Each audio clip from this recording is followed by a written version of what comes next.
Bonjour, on va commencer le webinaire. Donc, je laisse la parole à ma collègue Anna pour vous donner les règles un peu à suivre puisqu'on est plusieurs en ligne. Parfait. Bon, ben, bienvenue. Bienvenue au webinaire aujourd'hui pour les données ouvertes. Je m'appelle Anna Prangic. Je travaille à la Ville de Montréal au laboratoire d'innovation urbaine et je serai votre modératrice aujourd'hui. Donc, quelques petites règles pratiques et un peu comment ça va fonctionner aujourd'hui pour que tout roule bien. Vous avez peut-être remarqué, tout le monde a été mis sur le mode muet et votre caméra vidéo a été désactivée. Donc, on vous demanderait de garder ça tout au long de la présentation, car on est quand même un nombre significatif de personnes aujourd'hui. La rencontre sera enregistrée, donc elle sera disponible après le webinaire aussi. En haut, à droite de votre écran, vous devriez avoir deux options d'affichage. Une option affichage intervenant et l'autre option affichage galerie. Nous vous recommandons d'aller dans l'affichage intervenant tout au long de la présentation. Vous allez pouvoir voir la personne qui parle et aussi la présentation qu'on vous présente.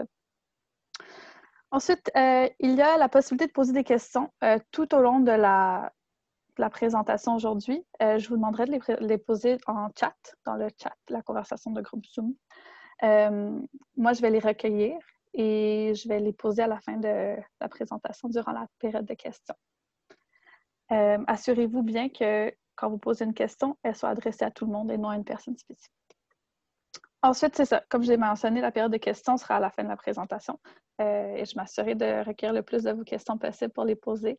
Si jamais on ne répond pas à votre question, il est possible de nous contacter ultérieurement. Donc, je vous souhaite un bon webinaire et je passe la parole à mes collègues intervenants.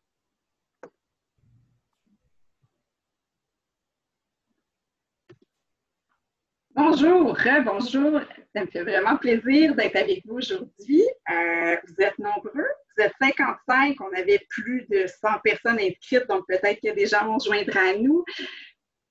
Avoir ce nombre de participants-là, ben, ça démontre que les données sont très pertinentes dans le déploiement de nos villes aujourd'hui. Donc, on est emballé de vous présenter notre nouvelle plateforme. Moi, je m'appelle Véronique Dufort, je suis en charge de l'équipe de données ouvertes au laboratoire d'innovation urbaine de Montréal. Mais évidemment, c'est une plateforme que nous n'avons pas montée seule. Là. Je suis accompagnée de mon collègue Patrick Loiseau, qui est aussi au laboratoire d'innovation urbaine. Anthony Ferrarini, qui est au service de technologie de l'information en intelligence d'affaires. Et ce projet-là, ben, c'est l'affaire de beaucoup plus de services que ce qui est présenté ici, là, évidemment, notamment des gens de l'expérience utilisateur, des gens en architecture, en communication. Donc, on est très fiers de vous présenter notre nouvelle plateforme. On espère qu'elle va vous plaire. Elle est toujours en mode bêta, mais quand même, c'est, je pense, une nette amélioration sur ce qu'on avait avant. Donc, comment va se dérouler le webinaire? Bien, je vais juste vous faire une mise en contexte sur les données ouvertes, où est-ce qu'on en est avec notre démarche. Évidemment, peut-être que certains connaissent très bien notre démarche, peut-être que d'autres sont nouveaux. Je vais essayer de faire quelque chose de général. N'hésitez pas si vous avez des questions, puis même, n'hésitez pas à nous solliciter. Là, on a plusieurs façons pour aller venir nous poser des questions, que ce soit aujourd'hui, via nos adresses de courriel. On veut vraiment avoir un dialogue avec vous. Ensuite, on va avoir une démo live par Patrick et Anthony, les grands Manitou derrière le site web. Puis finalement, on pourra aborder avec vous les suites à venir là, pour ce beau projet. Alors, débutons avec pourquoi les données ouvertes. Pourquoi la Ville s'est lancée dans l'aventure des données ouvertes il y a de ça quand même plusieurs années, là, avant 2015? Bien, c'est d'abord et avant tout parce que les données ouvertes, c'est un outil de transparence gouvernementale. Ça permet aux citoyens de mieux comprendre comment fonctionne l'organisation, ça permet d'augmenter la confiance envers les institutions publiques. Évidemment, bien, ça devait servir et ça doit servir encore aujourd'hui comme base d'engagement citoyen. Mais au fil du temps, on a réalisé que c'est beaucoup plus que ça. En fait, les données ouvertes, là, ça permet aussi de développer l'économie de Montréal. En fait, ça favorise le développement de nouveaux outils grâce aux données qu'on ouvre. On peut penser notamment à Transit, là, qui est un exemple montréalais là, qui est vraiment intéressant, bien, qui s'appuie sur des données ouvertes. Puis à terme, bien, ce genre de services-là qui sont développés soit par des entreprises ou soit par la collectivité, bien, ça amène un nouveau service aux citoyens, des meilleurs outils aux citoyens, puis on y collabore tous ensemble. Puis, ben, on pense que les données ouvertes aussi pourraient augmenter l'efficacité organisationnelle. Si on est dans des grosses entreprises, puis même à l'interne, là, ça favorise la collaboration entre les différents services, puis ça encourage même la collaboration multipalier de gouvernement, le local, avec l'agglomération, avec le Canada et avec les organismes finalement sur le territoire. Donc, on y croit, on est motivé avec les données ouvertes. Un peu de contexte, ben, les données ouvertes, c'est au cœur des plans d'action de la Ville de Montréal depuis 2015. Tout ça a commencé là, avec le plan d'action Ville intelligente et numérique en mai 2015. S'en est suivi une politique de données ouvertes, une directive sur la gouvernance qui ont été adoptées en décembre 2015.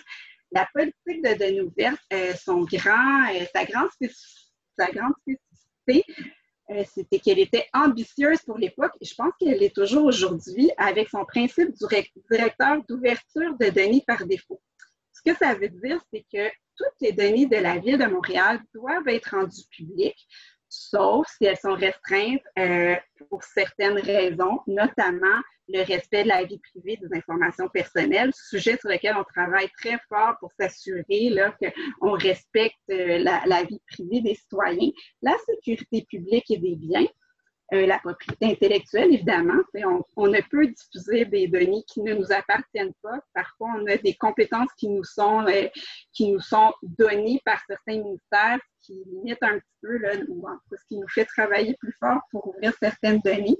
Évidemment, la protection des secrets industriels de tiers, tout loi ou règlement pertinent. C'est inscrit d'ailleurs dans la politique de données ouvertes. Aujourd'hui, la présentation va être disponible, donc les liens là, qui sont dans la présentation, vous pourrez aller les explorer si vous voulez. Donc, suite à l'adoption de ces documents forts pour nous, ben, on s'est mis à travailler très fort, l'équipe de données ouvertes. On est maintenant 4 à l'époque, on était un peu moins. On a fait un grand inventaire de données qui est disponible sur la plateforme de données ouvertes. Plus de 900 ensembles qui continuent d'être vivants aujourd'hui, cet inventaire. C'est certain qu'à l'interne, on a des projets, un projet fort de gouvernance de données, mais à ce jour, l'inventaire qui a été réalisé par notre équipe est l'inventaire le plus intéressant pour avoir une vue d'ensemble sur les données de la Ville de Montréal parce qu'il présente les données qui sont ouvertes et celles qui sont appelées à demeurer fermées parce qu'il y a des enjeux. Les enjeux sont expliqués également. Depuis, ben, on a également fait un réseau de coordonnateurs, des ambassadeurs des données à la Ville. C'est certain que c'est un réseau qu'il faut continuer d'animer, de mobiliser à l'interne pour vous offrir encore des meilleures données. Puis même, on vise dans les prochaines années dans notre plan d'action à le déployer davantage. On a un processus d'automatisation également qui est en cours. Ceux qui fréquentent notre portail peut-être l'ont vu. Il faut que je dise site web maintenant. Ce n'est plus un portail, c'est trop vieux comme nom, c'est nouveau, c'est une nouvelle plateforme. Donc, le processus d'automatisation nous présente des ensembles qui sont vraiment rafraîchis selon les fréquences qui sont indiquées par les services. Mais vous verrez là, des ensembles, notamment les données du 3 en 1, les permis de construction qui sont rafraîchis à des fréquences de la journée jusqu'à la semaine. Donc, on essaie le plus possible de vous offrir des données qui sont en quasi temps réel ou au mieux parce qu'on veut que ce soit utilisé et que ça serve à bien informer la population. On a des processus de communication, évidemment, pour encadrer l'ouverture des données. On travaille les enjeux de gouvernance de données aussi. Vous savez, les données ouvertes de la Ville, c'est une petite fenêtre sur ce qui se passe réellement en gouvernance de données au sein de la Ville de Montréal. Donc, on travaille aussi, là, des fois, ça peut paraître long, l'ouverture d'un ensemble, mais on travaille à la gouvernance, à l'amélioration des données, à l'accès à ces données-là en amont de la publication des données. Depuis la dernière année, on tente de faire une priorisation qui est plus fixe pour ouvrir mieux puis avoir des délais cibles et des ouvertures cibles. Évidemment, on l'a vu avec la COVID qui est arrivée, ben, c'est sûr que c'est une priorisation qui est flexible parce qu'on veut qu'elle s'adapte au moment présent. Puis, dans le temps de la COVID, on a décidé d'ouvrir de nouveaux ensembles comme des corridors sanitaires qui n'existaient pas il y a quelques mois. Donc, on essaie vraiment d'être au bout du jour avec nos ouvertures. Puis, on avait des outils de visualisation, peut-être que vous les aviez utilisés, les vues sur la sécurité publique, vues sur les contrats. Et là, de plus en plus, avec notre nouvelle plateforme, on veut tendre vers plus de récits de données. On veut que cette plateforme-là serve à tous, pas seulement à des experts des données. On a tout ça, ça s'inscrit dans notre plan d'action de données ouvertes là, qui a été diffusé l'an dernier, mais en fait, qui va être adopté dans les prochains mois. Un plan d'action qui s'articule en 5 grands thèmes. On veut continuer avec notre ouverture par défaut, mais ouvrir aussi avec un but, avoir des ouvertures qui servent la collectivité pour qu'on soit mieux informé dans la ville et qu'on puisse prendre des meilleures décisions basées sur les données. On veut développer une culture de la donnée à Montréal. C'est un plan d'action aussi qui vise à continuer là, nos travaux dans les différents réseaux de partage et à travailler sur la gouvernance des données. Bref, à la ville, notre équipe, on travaille sur beaucoup plus large que les données ouvertes. On travaille sur les données en général, des démarches de données qui s'intéressent jusqu'à l'éthique de l'usage des données, l'usage éthique des données. On a également travaillé, on a des travaux sur une charte de données numériques que je pourrais aborder si vous avez des questions sur le sujet. Donc, pourquoi notre portail de données ouvertes? Pourquoi on a décidé de lancer un nouveau site de données? Bien, ceux qui consultaient déjà notre ancien site, j'imagine que vous avez vu que il était plus ou moins au bout du jour. Il était temps qu'on amène une nouvelle image, mais aussi, nous, ce qui est important, c'est qu'on offre plus d'outils aux citoyens pour consulter, comprendre, visualiser les données, que ce soit plus seulement des données brutes qui soient diffusées. Donc, on a finalement une plateforme maintenant qui s'ouvre davantage vers une culture de données, mais encore faut-il qu'on s'approprie ces données-là, bien, puis c'est là que vous êtes des joueurs clés. Là. Donc, on veut votre rapport, on veut votre utilisation, puis on veut surtout votre feedback pour faire mieux. Et pour nous, là, c'est un nouvel outil de littératie numérique. Puis là, maintenant, je vais passer la parole à mon collègue Patrick qui va faire la vraie démo. Puis, en connaissance de vos questions pour la suite. Alors, Patrick, à toi l'honneur.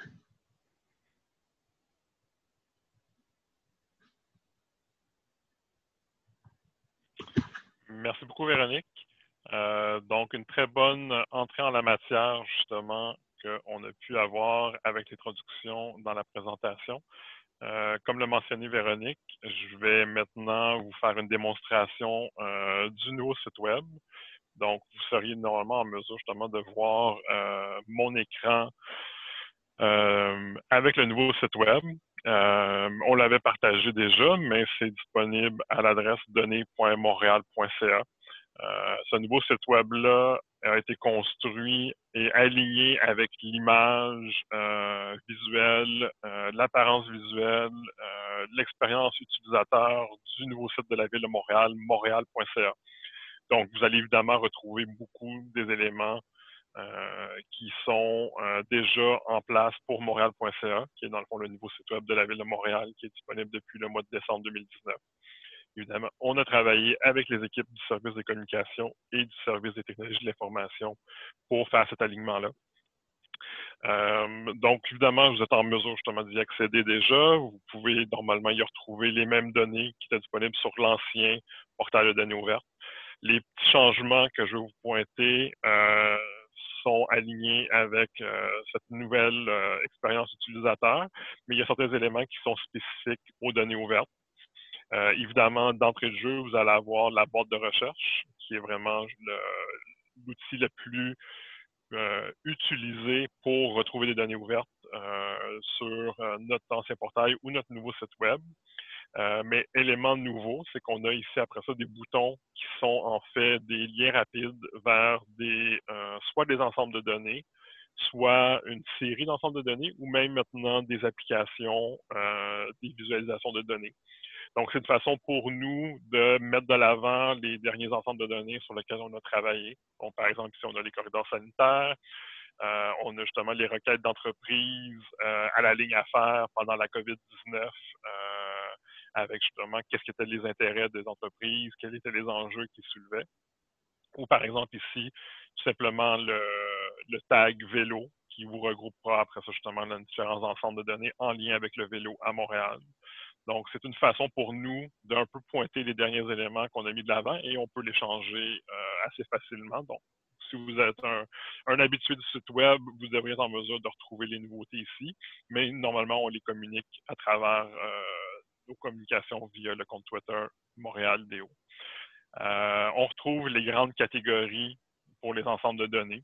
S'il y a des gens qui se posent des questions sur éducation et recherche, mais les métadonnées du site sont fédérées vers le site provincial Données Québec, faisant en sorte qu'on aligne les mêmes catégories avec le site provincial, faisant en sorte qu'on a besoin justement d'avoir cette catégorie-là. Par la suite, on a les ensembles de données récents qui sont disponibles sur la page d'accueil. Et par la suite, on aura aussi les actualités, donc les dernières nouvelles qui ont lieu sur les données ouvertes à Montréal.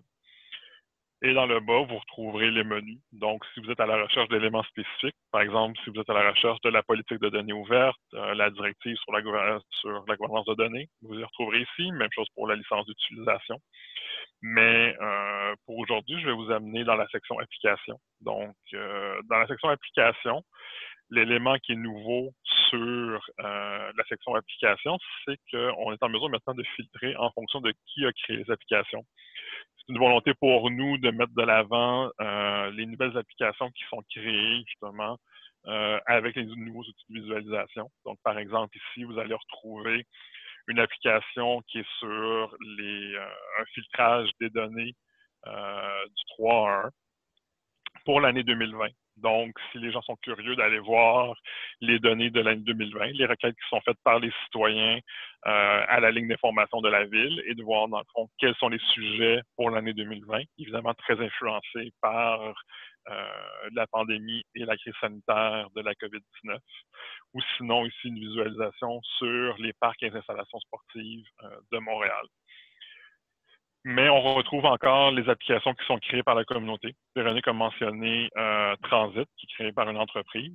Mais si vous avez des applications qui utilisent des données ouvertes et vous aimeriez les partager avec nous, bien, vous êtes en mesure justement de nous envoyer l'information et on les ajoutera sur la page, faisant en sorte qu'une application, par exemple, comme Arme Montréal, on sera en mesure justement de pointer la nouvelle application et de pointer aussi justement quel ensemble de données est utilisé pour faire l'application. Autre élément qu'on va mettre un peu plus de l'avant maintenant avec le nouveau site web, c'est la capacité de mettre un peu plus en évidence les organisations partenaires de Données Montréal. Données Montréal, ce n'est pas juste maintenant un site web pour les données ouvertes de la Ville de Montréal, c'est aussi des organisations comme la STM qui participent à l'ouverture de données ouvertes et qui rendent disponibles leurs données via le site donnemontréal.ca. C'est aussi disponible sur le site de la STM, mais quand vous allez être à la recherche de données pour la Ville de Montréal, pour le contexte de l'île de Montréal, l'agglomération de Montréal, on veut être en mesure de vous aider à retrouver le tout. Donc, c'est une belle façon pour nous de mettre de l'avant ces organisations-là. Et on a fait justement un appel avec le lancement du nouveau site pour que de nouvelles organisations se joignent au site. Et vous serez en mesure, dans les prochaines semaines, prochains mois, d'en voir de nouvelles organisations s'ajouter sur le site. Si vous-même, vous représentez une organisation aujourd'hui, mais n'hésitez pas à nous envoyer un courriel pour manifester votre intérêt à rejoindre le nouveau site. Je vais retourner rapidement sur la page d'accueil, peut-être vous parler un peu des éléments justement pour communiquer avec nous. Je l'ai mentionné, il y a notre compte Twitter. On a un formulaire pour nous joindre. C'est une façon pour nous justement de répondre à vos questions, de répondre à des précisions que vous pouvez avoir, mais aussi quand on sera sur un ensemble de données, il y a la capacité toujours de faire des commentaires. Donc, on le verra au bas de la page, mais ici, l'exemple que je vous présente, c'est un ensemble de données en lien avec les permis de construction, transformation et démolition qui sont émis par les arrondissements de la Ville de Montréal. Donc, la nouvelle visibilité montréal.ca a fait en sorte qu'on maintenant on a une apparence beaucoup plus épurée. Mais vous retrouverez encore le téléchargement des fichiers mis en évidence dans le haut de la page. Ça demeure encore l'élément le plus important des données ouvertes, la capacité de télécharger les données et de les réutiliser. Donc, on aura ici la section visualisation, mais j'en dis pas plus. Mon collègue Anthony vous présentera le tout dans quelques instants. Mais on retrouve, comme à l'habitude, la section méthodologie avec le dictionnaire de données. Toujours une bonne façon de bien comprendre le contenu des données qui sont mis à votre disposition, avec les différentes métadonnées, la différente mise à jour. Donc, on peut voir ici que c'est une fréquence de mise à jour qui est hebdomadaire et la dernière mise à jour a eu lieu il y a 6 jours. Et comme je le mentionnais plus tôt, il y a la section commentaires. Donc, si vous souhaitez poser des questions, vous êtes en mesure de le faire à la fois par courriel, à la fois sur Twitter ou en commentant directement sur un ensemble de données. Parfois, ça peut être des questions qui sont d'intérêt pour le reste de la communauté intéressée aux données ouvertes. Sur ce, je vais passer la parole à mon collègue Anthony. Donnez-moi quelques instants pour que je partage le contrôle de la présentation.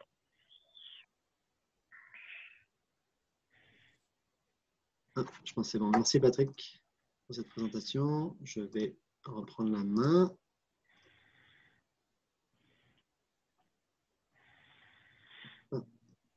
Ok, parfait. Oui, merci Patrick. Donc, je me présente, Anthony Ferrarini. Je suis chargé de projet principal au sein du Centre d'expertise en intelligence d'affaires. Il faut savoir que l'implication du CEIA, comme on l'appelle, a été double sur ce projet. Premièrement, le déploiement d'un nouveau site web, comme vous l'avez vu. Et puis, plus spécifiquement, ce qui nous intéresse aujourd'hui, c'est le déploiement d'outils de visualisation avancés, chose qu'on n'avait pas sur l'ancien site web des données ouvertes. Donc, comme vous pouvez le voir, on a intégré une nouvelle identité visuelle qui nous a permis justement d'intégrer des visualisations avancées. On a choisi l'outil ClickSense, qui est un outil de visualisation de données standard. On aurait pu prendre Power BI ou autre. Mais il faut savoir que ClickSense est l'outil corporatif en fait, de visualisation de données pour les services et arrondissements de la ville de Montréal. Donc, c'est un double avantage. On espère que ça va améliorer le processus d'ouverture des données, puisque ça va encourager l'ouverture. Ce qu'il faut savoir, c'est que cet outil est utilisé en interne depuis maintenant 1 an et demi.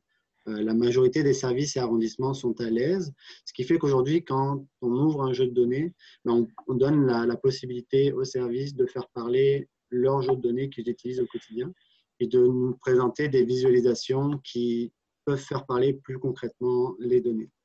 Donc, on espère que ça va encourager l'ouverture de ces données ouvertes.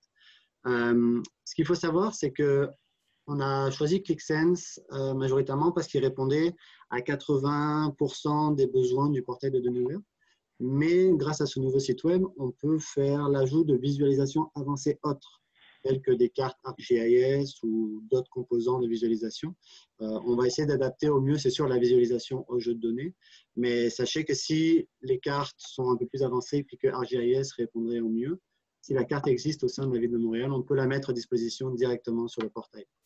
Donc, l'avantage d'avoir un nouvel outil de visualisation, comme vous pouvez le voir, c'est qu'on veut que les citoyens puissent répondre de manière rapide à une question et en fait s'approprier un jeu de données. Donc, comme vous pouvez le voir, on a intégré directement à la page les visualisations ClickSense. Donc, on retrouve dans certains jeux de données plusieurs types de graphiques. Donc là, on voit qu'il y a une carte, on voit des résultats tabulaires, on voit des graphiques à barres et on voit une chronologie. Ce qui est important, puisqu'on voulait faire, c'est que l'expérience utilisateur soit améliorée au maximum. Donc, on a permis l'ouverture de la visualisation elle-même dans un nouvel onglet. Ce qui fait que la vue est un peu plus épurée, puis on peut plus facilement naviguer à travers les différents filtres et forages de la visualisation. Donc, par exemple, je suis un citoyen lambda. Je me pose une question sur les permis, justement, puis j'aimerais savoir, moi qui habite l'arrondissement La Chine, j'aimerais savoir en 2019 combien de permis de construction ont été émis. Donc, très simplement, grâce au fil qu'on retrouve en haut, je suis capable d'aller chercher pour l'année 2019, pour l'arrondissement, on va prendre la Chine. Je n'ai pas de préférence particulière, mais je vais chercher la Chine. Puis là, j'ai sélectionné donc l'ensemble des types de permis qui sont dans le jeu de données. Puis je suis capable de voir très rapidement qu'il y a 508 permis qui ont été émis en 2019. Je peux même aller jusqu'au mois, en sélectionner plusieurs. Donc, par exemple, pour, on va dire, le deuxième trimestre, avril, mai, juin. Je suis capable de voir qu'il y a eu 148 permis. Donc, vous avez vu très rapidement et de manière très fluide, je suis capable d'aller chercher cette information. Les filtres, vous les retrouvez en haut, donc de manière très simple. Puis, je suis capable d'aller voir les ensembles de visualisations qui ont déjà les filtres incorporés. Donc là, on retrouve l'ensemble des données avec les détails. On retrouve le graphique à barre toujours, justement pour la Chine. Si jamais les visualisations ne conviennent pas, des fois, on a donné la possibilité de revenir à une vue tabulaire, donc qui est beaucoup plus lisible dans ce cas-là. Et pareil pour le dernier graphique. Donc, très simplement, je suis capable d'aller chercher des informations pertinentes. Je suis capable d'aller filtrer, forer, sélectionner. Et ce qu'on veut vraiment, grâce à ce type de visualisation, c'est que les citoyens s'approprient les données, puis répondent à des questions qui peuvent être pertinentes pour eux à ce moment-là. Ce qu'il faut savoir, c'est que bon, quand j'appuie les filtres sur la page d'à côté, vous voyez, ils s'appliquent directement dans ma page principale. Ce qu'on a voulu aussi en termes de technologie, je ne sais pas si on en a parlé, je ne pense pas, mais on a mis à disposition des API qui sont disponibles pour l'ensemble des jeux de données automatiquement dans le portail. Donc, c'est-à-dire qu'à partir d'aujourd'hui, lorsqu'on met un nouveau jeu de données à disposition, il y a une API publique disponible pour la consommation des données directement. Donc ça, on trouve que c'est une grosse plus-value. Puis c'est une double plus-value aussi, c'est que les citoyens et les entreprises peuvent l'utiliser de manière plus sécuritaire et plus facile.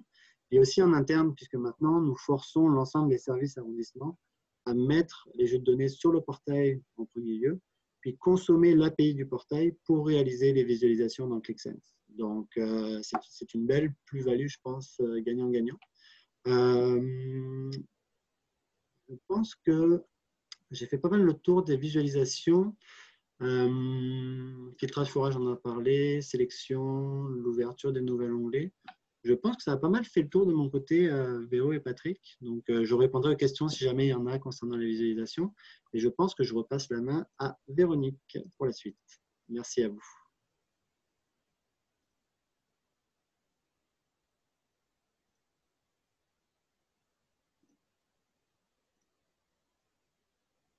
Bonjour. Anthony, j'ai besoin que tu me cèdes l'autre. Alors, je pourrais partager mon écran.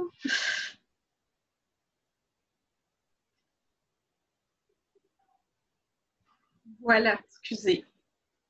Technologie. Là, je réalise qu'on était plus long que prévu. Donc, nous, on est complètement disponible pour répondre à toutes vos questions. Je vais essayer de faire vite pour vous présenter la suite là, rapidement pour notre nouveau site web, puis pour vous inviter à travailler avec nous. Mais on reste disponible pour la suite. Je vais libérer ceux qui doivent quitter rapidement. Donc, la suite pour notre nouveau portail, bien évidemment, on l'a mentionné, c'est une version qui est bêta. Donc, il y a encore des améliorations à faire, il y a des coquilles, on en est conscient.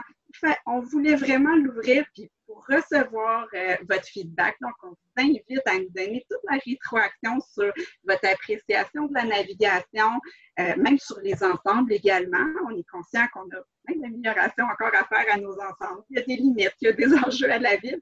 Ça va nous faire plaisir aussi de vous exposer un peu c'est quoi le contexte là, selon vos thèmes d'intérêt. On veut poursuivre l'ajout de visualisation. En fait, il y en a déjà pour certains jeux de données. Il y en a d'autres qui sont en train d'être travaillés. Puis, on veut surtout mettre des nouveaux récits de données. Patrick vous a présenté dans un ensemble, on peut mettre des visualisations sur un ensemble, mais on veut aussi faire plus de récits de données pour comprendre des phénomènes à la ville, pour s'approprier finalement son quartier, sa ville.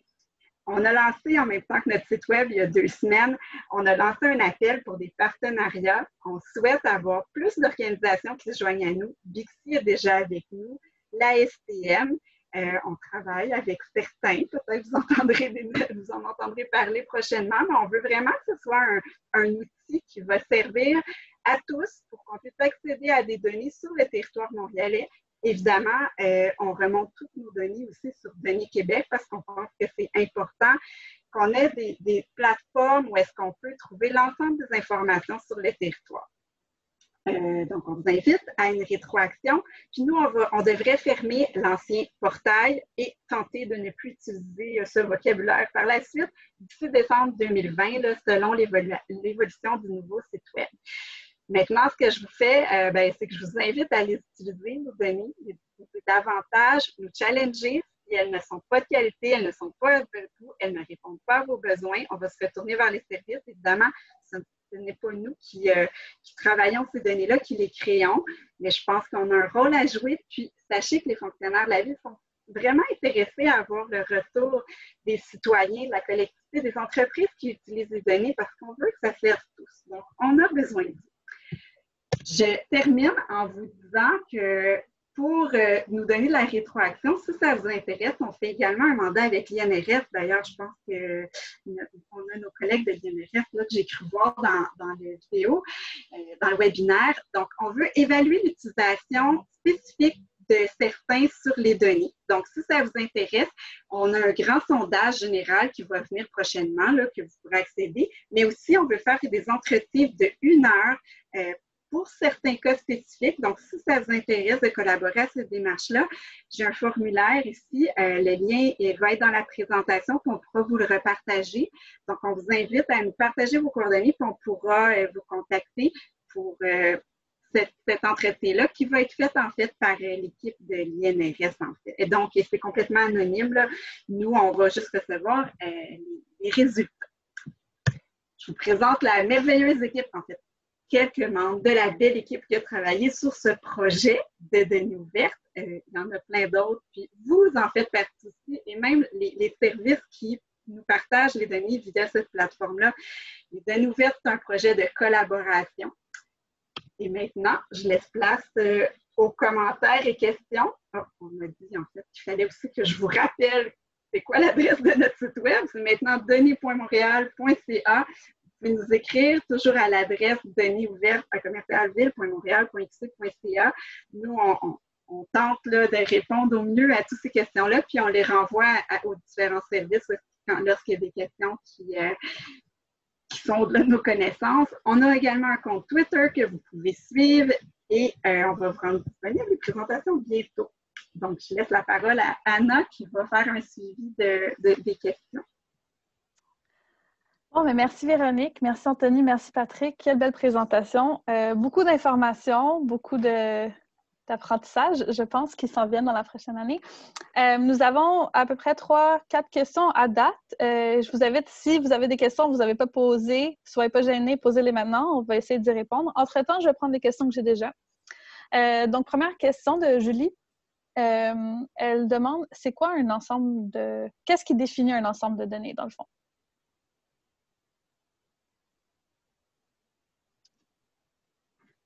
Bien, une donnée ouverte, c'est une donnée qui est structurée puis lisible par une machine. Donc, nous, quand on crée un ensemble de données, en théorie, ça devrait inclure un fichier qui est présenté avec différents formats.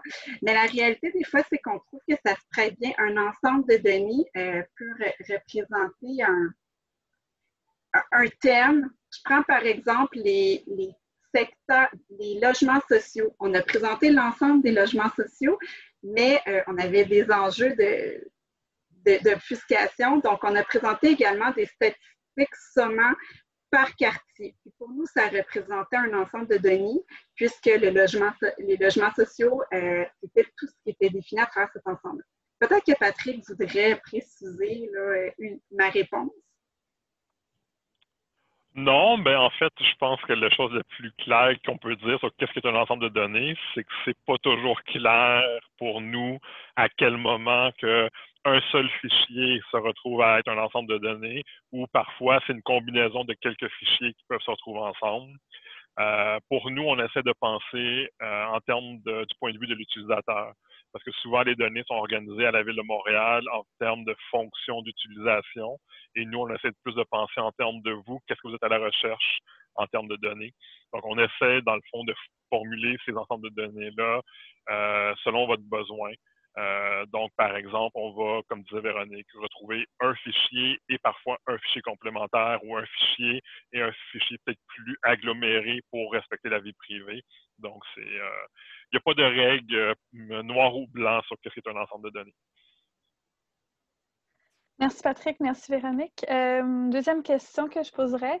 On se fait demander, est-ce que le portail produit automatiquement des visualisations clics ou est-ce qu'elles sont produites à la main et ensuite intégrées? Bonne question.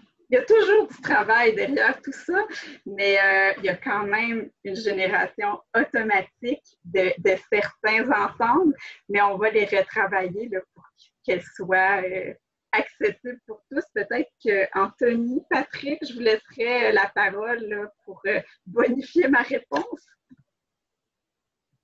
Oui, bah, moi je peux y aller, Patrick, que ça ne me dérange pas. En fait, c'est un peu des deux, puisque automatiquement sont générées les visualisations par défaut de Seekon, mais aussi des visualisations par défaut de ClickSense. Et l'équipe du LUM passe au travers, fait une première passe avant pour s'assurer que la visualisation qui est faite de manière automatique réponde aux besoins, puis surtout fasse parler la donnée de la bonne façon. Donc je dirais que oui, c'est assez automatisé, puisque ClickSense va chercher l'API, puis un mécanisme de création de visualisation automatique, mais non, dans le sens où non, on doit quand même refaire une passe derrière pour s'assurer que la visualisation est bien celle que l'on souhaite mettre en avant. Merci Anthony. Une autre question, est-ce que le code source est ouvert? Pour ça, je laisse Patrick répondre, mais j'aime déjà la réponse. Oui, la Ville de Montréal a une politique sur le logiciel et le matériel libre. Et comme on utilise le logiciel Seekon, qui est un logiciel libre, on va rendre disponible le code source du nouveau site web en logiciel libre avec la licence qui est utilisée justement par la Ville de Montréal pour le déploiement du code. Donc, je n'ai pas le lien à portée de même, mais sur GitHub, vous allez retrouver un compte Ville de Montréal. Vous pouvez évidemment je pense que le terme dans GitHub, c'est de mettre une étoile pour le suivre et vous devriez voir apparaître prochainement un Git repo justement pour avoir accès au code. Merci Patrick. Prochaine question. Est-ce qu'il est possible de filtrer les données en fonction de celles qui peuvent être visionnées? Oui, je ne suis pas certaine. Dans le fond, la question, c'est de savoir si vous pouvez créer vos propres visualisations. C'est ce que j'en comprends. Il est possible, en fait, il y a de la latitude pour mettre ses propres filtres, comme Anthony l'a présenté. Par contre, vous ne pouvez pas pleinement créer votre propre visualisation. Si vous voulez vraiment manipuler les données, parce que vous êtes des utilisateurs experts, ben là, à ce moment-là, on vous invite à aller télécharger ou vous connecter via l'API sur les données avec vos outils. Mais il y a quand même une flexibilité pour faire certains filtres qui sont prédéfinis par nous. Est-ce qu'Anthony, tu veux rajouter à cette réponse? Non, c'est parfait. Si c'était le sens de la question, c'est tout à fait ça. Super. J'avais deux questions ici là, qui concernent vraiment le type de données qui sont disponibles, donc les données sur les conditions des routes et les infrastructures routières, et sinon les données sur les bibliothèques de la ville. Je ne sais pas si on peut y répondre rapidement. Je sais que le temps file un peu. Ben oui, en fait, on a plein d'informations sur les conditions de l'état des routes. Il y a des données sur les nids de poules qui sont mis à jour à tous les 6 mois. Puis sur les structures routières aussi, on a le bilan à chaque année. Restez à l'affût des nouvelles des prochains jours parce que les informations sur l'état des structures devraient arriver sous peu.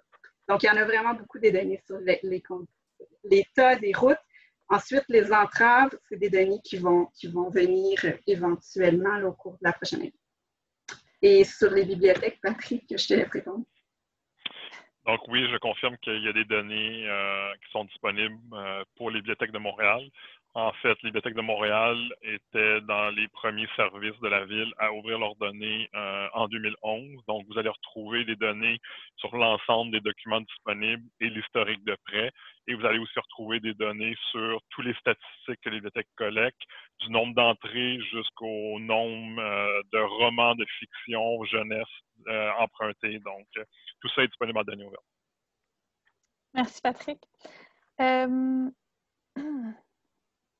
OK, je viens d'avoir une nouvelle question. Donc, je vais prendre cette question-là et je vais en poser une dernière, puis là, on va terminer pour aujourd'hui parce que le temps file. Donc, quelles sont les sources des données? Les sites d'entreprises publiques, des plateformes où les usagers donnent des feedbacks? De où? Donc, les sources. Si je comprends bien la question, c'est qu'on veut savoir quelles sont les sources des données qui sont diffusées sur le site web des données ouvertes. Ce sont vraiment les données produites, collectées par la Ville de Montréal ou des données qui sont interprétées et qui sont produites par la suite. Donc, ce sont les données de la Ville de Montréal. Elles proviennent des systèmes de la Ville de Montréal, les systèmes corporatifs, informatiques, ou sinon, pour certains, ben, c'est sûr qu'il y a des images, il y a plusieurs choses, soit des archives de la Ville de Montréal. Pour certains, c'est des projets spécifiques qui proviennent de fichiers, donc ils ne sont pas toujours sur des systèmes corporatifs. Puis, ben, la Ville de Montréal, c'est une organisation complexe, donc ça peut venir de différents services. Les services qui s'occupent de compétences d'agglomération, donc sur l'ensemble de l'île. Ça vient aussi des services centraux qui s'occupent de plusieurs compétences sur l'ensemble de la Ville de Montréal. Et ça peut venir également des arrondissements qui ont des compétences qui leur sont propres. Il y a 19 arrondissements à la Ville. J'espère que ça répond bien. Sinon, vous pouvez spécifier là, votre question. Puis, pour les autres organismes, en fait, la STM, ça provient directement des données de la STM. Nous, on collabore avec eux, mais ce sont eux qui sont pleinement libres là, et qui diffusent leurs propres données. Même chose pour Bixby et pour les autres qui diffusent. Parfait. Merci, Véronique. Donc, je vais venir juste une dernière question qui, en fait, c'est une question de précision et on va clore après. Donc, je vous invite à rester avec nous jusqu'à la fin. Donc, vous vous souvenez, Julie avait posé la question sur les ensembles de données. En fait, sa question vise vraiment à répondre le choix d'un ensemble. Est-ce que le choix est fait par classification automatique, par exemple, ou est-ce que c'est clair? Moi, c'est ce que j'ai eu comme précision. C'est dans le sens, là, au niveau de l'inventaire, tu veux dire, comment on choisit la priorité d'ouverture des données? Pourquoi un tel jeu de données versus un autre? Est-ce que c'est ça le sens de la question? Elle dit oui, entre autres, en effet. OK.